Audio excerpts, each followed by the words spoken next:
దేవుని నామంలో అందరికీ వందనాలు. ఈరోజు దేవుని వాక్య సందేశం. యెహోవా నాకు చేసిన ఉపకారములన్నిటికీ నేను ఆయనకేమి చెల్లింతును. కీర్తనల గ్రంథం 116వ కీర్తన 12వ వచనం.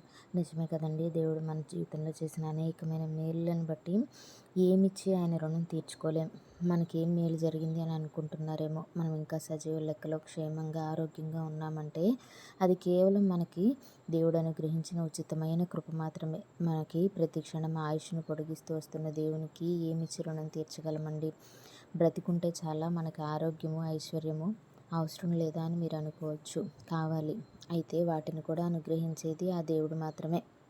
నిజంగా ఐశ్వర్యం ఉన్నవాళ్ళు కూడా సంతోషంగా లేనివారు అనేక మంది ఉన్నారు.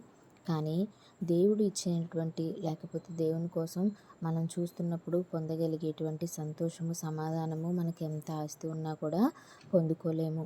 నిజంగా ప్రతి క్షణం మనం ఉన్నామంటే అది కేవలం దేవుని యొక్క ఉచితమైన కృప మాత్రమే. అటువంటి దేవునికి మనం ఏమి ఇవ్వగలమండి?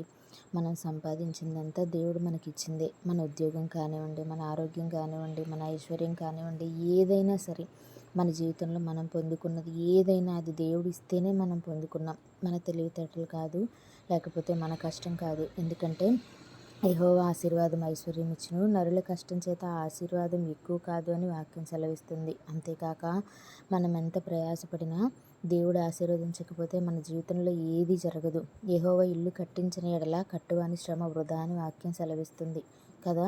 మనం ఎంత కష్టపడినా మన జీవితంలో ఆశీర్వాదము దీవెన రావాలంటే అది దేవుడు ఇస్తేనే వస్తుంది. కాబట్టి మనం పొందుకున్నది ఏదైనా సరే అది దేవుని యొక్క ఉచితమైన కృప మాత్రమే. అట్టి దేవునికి మనం ఏమి ఇవ్వగలమండి?